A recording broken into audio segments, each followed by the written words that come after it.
Rakyat di sini ataupun di mana-mana ni dah biasa. Dia cakap orang politik 5 tahun sekali datang, kempen, menang, hilang. Datang, kempen, menang, terus tak nampak muka. Sampailah 5 tahun lagi.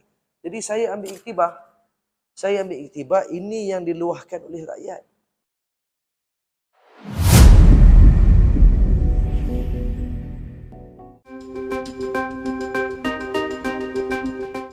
Kita dah lebih seminggu berkempen, tetapi saya sebenarnya telah turun awal. Saya ingat seawal bulan puasa dan bulan raya yang lepas, saya telah secara santainya turun dan cuba untuk mengenal atau mempelajari terrain ataupun geopolitik dalam Dun Jeram ini. Jadi apabila telah disahkan, dicalonkan oleh pucuk pimpinan parti, barulah saya turun secara rasminya. Dan sehingga hari ini saya katakan bahawa it's positif. Saya yakin bila saya berjumpa dengan ramai pelbagai segmen penduduk ni, ialah memang menjadi lumrah. Ada yang kenal, ada yang mungkin tak berapa kenal dan mungkin tak suka, ada yang suka. Ini subjektif. Tetapi saya bersyukur kerana tempoh seminggu sebelum ini dan juga sebulan yang tak rasmi ini, saya telah dapat sekurang-kurangnya menerangkan keadaan sebenar ataupun sekurang-kurangnya dapat beramah mesra lebih dengan pelbagai bentuk masyarakat ni. Dan alhamdulillah setakat ini hampir kebanyakan yang saya jumpanya boleh terima. Kerana asas rakyat ini memanglah tak kenal maka tak cinta, tapi setelah kenal, yang penting mereka mahukan satu penawaran hikmat, satu satu arus perubahan yang lebih, yang mana saya bersedia untuk menjanjikan kepada masyarakat di sini. Dia masalah ialah di Dun Jeram ini kita ada 37,000, hampir 37,000 pengundi. Itu pengundi. Kalau nak dikira penduduk dalam Dun Jeram ini, saya rasa mencecah separuh juta. Jadi apabila saya turun, dapat berjumpa dengan berbagai segmen masyarakat ni, memang pelbagai bentuk masalah dan isu yang diluahkan. Kita tak lari daripada masalah harian, masalah traffic jam, masalah harga barang naik, masalah longkang yang dah lama tak dibersihkan, masalah padang yang compang-camping kata orang. Ini masalah harian. Begitu juga dengan masalah-masalah nasional, fasiliti klinik kesihatan contohnya, balai polis yang jauh. Banyak nak diceritakan ni, listnya panjang. Jadi saya ambil pendekatan buat fasa ini, saya mendengar, saya kenal pasti apa isu-isu utama. Kerana saya suka bagi keutamaan, priority.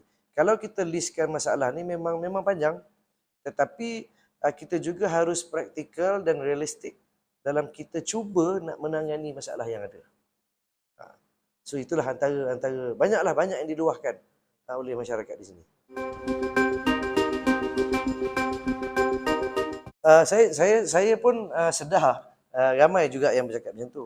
Tetapi yang pertama, just for the record lah, yang pertama ni apabila saya buat keputusan untuk menjadi ahli PBBM dan juga Perikatan Nasional ini, tidak terlintas di hati saya ini untuk bertanding di mana-mana peringkat pun.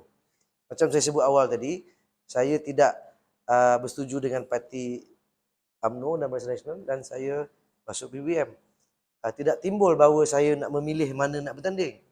Tetapi atas keputusan pucuk pimpinan parti ini yang memberikan amanah kepada saya untuk bertanding di Dun Jeram, yang mana saya tidak ada masalah. Yang pertama. Yang keduanya, betul saya pun di awal-awal tu memang ada kedengaran macam mana disebut. Tetapi bagi saya ini tahun 2023. Calon luar atau calon anak jati ini mungkin perkara ini, faktor ini tidaklah boleh menjadi faktor penyumbang kepada kemenangan atau kekalahan seseorang itu. Kenapa? Kerana akhirnya macam saya sebut awal tadi, apabila kita bertanding dalam mana-mana pilihan raya, kita menawarkan hikmat untuk rakyat. Soal kita anak jati atau calon luar ni nombor dua. Kerana kalau kita anak jati sekalipun, kita duduk dalam kawasan sekalipun, tetapi hikmat ini tidak boleh diberikan. Masalah-masalah rakyat, cabaran ini tidak boleh dikawal, dibantu, diselesai. Apa gunanya? Hari ini kita ramai orang dalam dunia sekarang ni bergerak melalui teknologi, social media. Ada orang bekerja di rumah, ada orang menyelesaikan masalah melalui social media, online dan sebagainya. Jadi soal orang tempatan atau tidak, pada saya tidak timbul. Kerana hari ini kita boleh selesaikan banyak perkara melalui pelbagai kaedah yang ada, tanpa menjejaskan asas politik dalam negara, iaitu the physical touch. Tanpa menjejaskan. Tidak bermakna dalam politik ni kita boleh online dengan masyarakat. Tidak. Tetapi ada beberapa aspek dalam kerja kita ni yang boleh kita buat sebegitu. Dan aspek lain ni memang kena physical touch.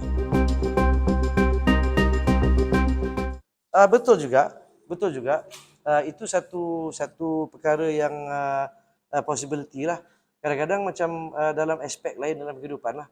Bila kita dah biasa, kita tak nampak. Bila kita tengok dari luar, makronya baru kita nampak. Yang pertama. Yang keduanya, saya rasa macam ni, lumrah manusia. Apabila orang tempatan yang menjuarai sesuatu perkara, dia orang kata the downside ataupun perkara kelemahannya, mungkin ada pihak yang dah kenal ini, sejarah dia, kita tahu ni tak boleh ni, sebagai contoh. Tetapi kalau orang yang bukan tempatan, dia seperti satu kain putih, it's fresh. Jadi dia tidak ada pandangan awal bahawa dia ni elok tak elok, kerana kerja dia nak tolong semua. Dia tak ada pilih kasih lah. Oh, ini aku dah kenal daripada kecil, ini sebenarnya dulu parti lain. Dalam masa seminggu dua ni, apabila saya turun, ramai yang berjumpa saya, sama ada daripada masyarakat biasa ataupun daripada ahli-ahli sesetengah parti. Ramai yang tanya saya, okey, kalau you menang, you parti perikatan, yang kami ni parti lain, apa jadi dengan kami? Boleh tak you tolong kami? Jawapan saya senang. Inilah sebabnya, mungkin ada kebaikannya saya di sini, kerana saya baru nak kenal semua orang pun baru nak kenal saya, jadi saya anggap semuanya putih. Inilah pada saya, inilah sepatutnya yang berlaku. Jadi saya pun tidak ada discrimination terhadap mana-mana pihak dalam dunia jeram ini. Itu dia punya upside lah, kebaikan pada saya. Dia di jeram ni, macam saya sebut tadi, pengundi hampir 37,000. Penduduk hampirlah, tak silap saya, 500,000. Jeram ni dia macam saya lah, pada saya punya kiraan ni, dia macam satu mini Malaysia. Kerana demografi dalam jeram ini, ada kawasan perumahan, perbandaran daripada T20, B40, M40. Ada juga kawasan-kawasan kampung tradisional. Ada juga kawasan-kawasan estate, kelapa sawit. Ada juga kawasan pekan. Ada juga kawasan pinggiran bandar. Ada juga kawasan pantai, komuniti nelayan. Jadi ini yang saya sebutkan tadi ini, merangkumi penduduk ataupun demografi dalam dunia jeram ini. Jadi apabila kita bercakap pasal ekonomi, of course, ekonomi ini dia akan melibatkan semua orang. Bukan saja B40, M40, malah T20 juga terkesan daripada ekonomi hari ini. Apatah lagi B40. Dan macam saya sebut awal tadi, isu harian, isu poket harian, isu nak pergi pasar, isu nak bagi belanja duit anak ke sekolah, memang terkesan. Terkesan ini bukanlah disebabkan oleh faktor-faktor dalam daun jeram. This is intertwined, dia interrelated dengan keadaan semasa negara. Ini yang saya maksudkan tadi. Perubahan. Itu baru satu perkara. Kalau kita selidik, kita turun bawah lagi, banyak lagi isu-isu rakyat di jeram ini yang tak diselesaikan bukan saja hari ini. Malah dah bertahun-tahun. Yang juga melibatkan ekonomi.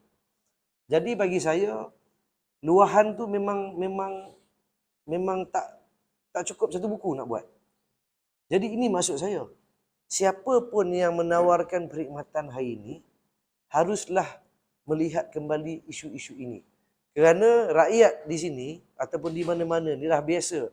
Dia cakap, orang politik 5 tahun sekali datang, kempen, menang, hilang. Datang, kempen, menang, terus tak nampak muka. Sampailah 5 tahun lagi.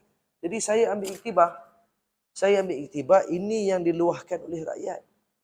Jadi sekiranya saya ni ada rezeki ditakdirkan menang, sudah pasti saya tidak mahu mengulangi kaedah-kaedah lama, perkara-perkara lama, style bekerja yang lama. Pasal saya tahu rakyat tidak suka. Pasal kalau saya menang, dah tentu saya nak lebih daripada satu penggal. Dan untuk saya memberi hikmat lebih daripada satu penggal, saya kenalah akur dengan kehendak rakyat.